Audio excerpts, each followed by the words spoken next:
O livro de Êxodo, capítulo 13, verso 17 diz: E aconteceu que quando Faraó deixou ir o povo, Deus não os levou pelo caminho da terra dos filisteus, que estava mais perto.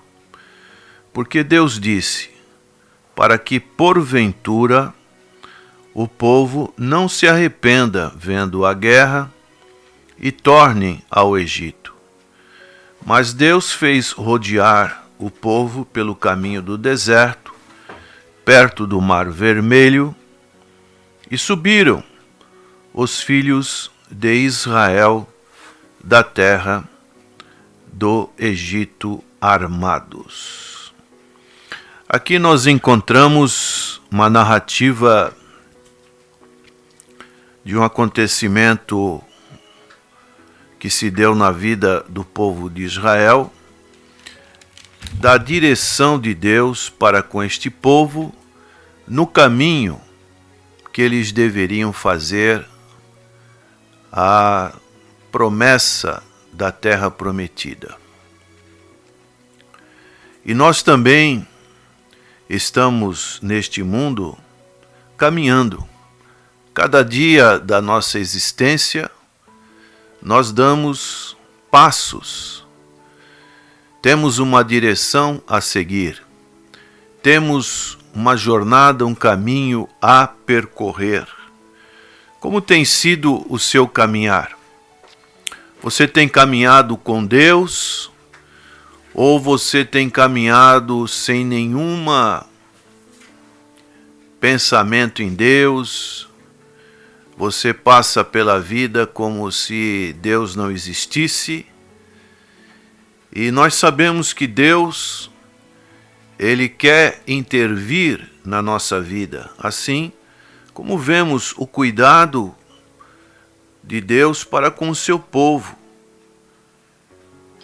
Quando o Faraó deixou ir o povo, Deus não os levou pelo caminho da terra dos filisteus. Por quê? O caminho seria um caminho mais curto, era o caminho normal de se fazer, mas um povo muito numeroso, temos uma estatística provável de 2 milhões de pessoas, mais animais, crianças. Então, na terra dos filisteus, iria acontecer um confronto bélico. E o povo, ele não estava totalmente já, logo saindo de uma terra cativa, ter um enfrentamento como esse. O povo iria reclamar para Moisés, e o povo, como diz o texto, poderia se arrepender e queria voltar para a terra do Egito. Então Deus fez um caminho mais longo, um caminho pelo deserto. Mas esse caminho pelo deserto fez com que Faraó, vendo o povo percorrendo um caminho mais distante, Faraó, ele se arrependeu de ter feito essa soltura do povo de Israel e quis fazer uma emboscada para com o povo de Israel. Então nós vemos que essa dificuldade que Moisés, na liderança, teve que enfrentar.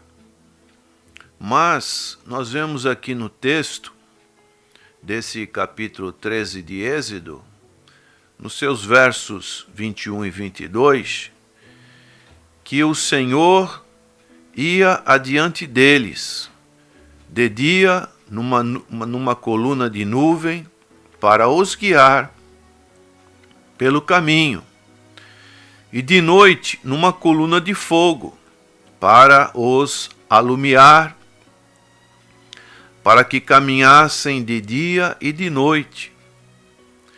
Nunca tirou de diante da face do povo a coluna de nuvem de dia, nem a coluna de fogo de noite. Então vemos na prática este exemplo que podemos voltar ao passado e ver a preocupação de Deus para com o seu povo.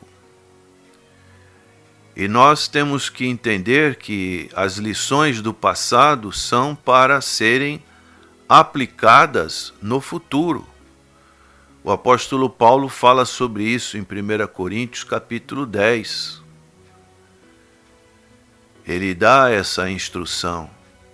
Nós temos muita riqueza de conhecimento, de instrução, que vem dos exemplos do Antigo Testamento, da formação da igreja e da história da igreja nesses 2000 anos. Então, por que praticarmos caminhos que não agradam a Deus? São caminhos que parece que não trazem consequências iniciais, mas que podem ser caminhos que nos conduzem a uma separação de Deus.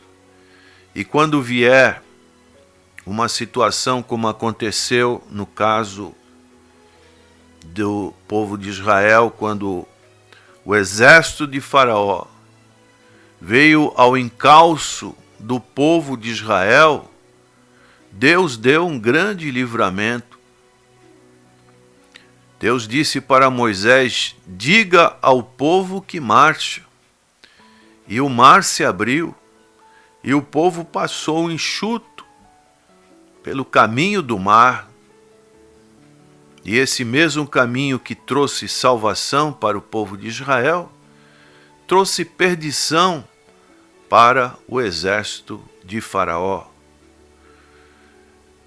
Então, nos momentos mais difíceis que nós vamos ter que enfrentar, talvez hoje, ou na continuidade da nossa vida, nós precisamos ter a certeza, a convicção que estamos no caminho de Deus. É o que o Senhor Jesus disse para Filipe: eu sou o caminho. O caminho de Cristo é um caminho estreito.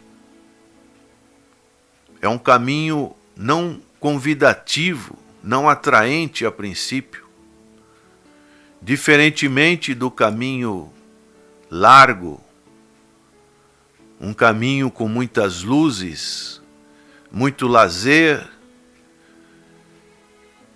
muita ilusão, mas são caminhos de morte, caminhos, além disso, de separação eterna de Deus. Então a Bíblia, ela é bem clara quando ela nos diz alguns caminhos que, por exemplo, o caminho de Balaão, o caminho de Caim, não foram caminhos que tiveram vitória, um bom resultado, mas foram caminhos de perdição. Então o Salmo, por exemplo, o Salmo 1, o salmista, ele dá essa advertência quando ele diz: bem-aventurado o varão que não anda segundo o conselho dos ímpios, nem se detém no caminho dos pecadores, nem se assenta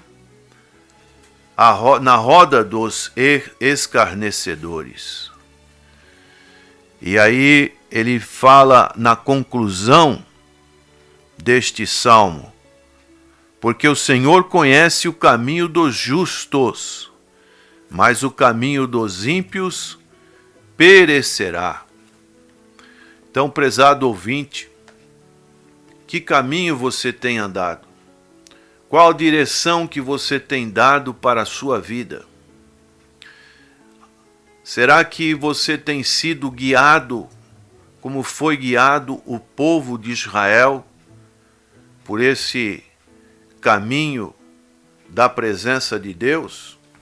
E observemos que a narrativa desse texto de Êxodo, ela é muito importante, porque nos falam que a glória do Senhor ia junto com eles. A presença do Senhor ia adiante deles. E nós vemos isso acontecendo quando eles inauguraram o tabernáculo, a presença do Senhor. A glória do Senhor encheu aquele lugar. Nós podemos ver também quando no caminho ali do Monte Sinai, a presença do Senhor de uma maneira toda especial. E depois nós vemos na inauguração do Templo de Salomão a presença constante de Deus na vida do seu povo. Digo para você que dentro de todas as experiências que podemos ter neste mundo, nesta vida, a experiência mais marcante que podemos adquirir é a nossa experiência com Deus, quando Deus faz parte da nossa vida, do nosso caminho. É o Emanuel, o Deus conosco, o Deus que não nos abandona, o Deus que está sempre do nosso lado, nosso grande companheiro, que é o Espírito Santo de Deus que habita em nós. E dessa maneira não devemos desprezar essa companhia tão maravilhosa, tão gostosa, que no dia a dia nos dá essa satisfação, esse deleite de estarmos na presença de Deus. Então, eu digo para você, procure andar com Deus, assim como Enoque andou com Deus e Deus se agradou dessa companhia, assim como Elias andou com Deus e Deus o trasladou para a sua presença. Neste mundo que está tão longe de Deus, Deus ainda quer ter um remanescente que seja guiado pela sua palavra, pelos seus valores, pelo seu ensino. Por isso, o salmista dizia: lâmpada para os meus pés é a tua palavra, e luz para os meus caminhos. Assim como a coluna de nuvem fazia-os guiar pelo caminho que Deus tinha preparado, assim também à noite, na escuridão da noite, existia essa coluna de fogo para os alumiar, para que caminhassem de dia e de noite. Isso nos mostra uma constância, isso nos mostra uma regularidade, que este caminho não dá para parar. Talvez você, nessa caminhada cristã, tenha se desviado deste caminho. Talvez você tenha desistido. Talvez você esteja parado. Como podemos ver na grande história de João Bunyan, o peregrino. Não pare, continue. Que Deus coloque pessoas do seu lado que lhe dê a mão, para que nos momentos mais difíceis, você, quando estiver com poucas forças, alguém possa lhe ajudar, possa dizer para você: não vai por aqui, vamos por aqui, vamos por ali. Ali pode ser um caminho mais difícil, mas é o caminho que te leva a Deus, o caminho da presença de Deus, o caminho da santidade de Deus. Que Deus possa estar dando esta orientação para você também nos dias de hoje. No mundo de trevas, você possa escolher o caminho da vida, o caminho da companhia de Deus, e assim você estar seguro neste mundo. Que Deus te abençoe e tenha um bom dia na paz do Senhor. Amém.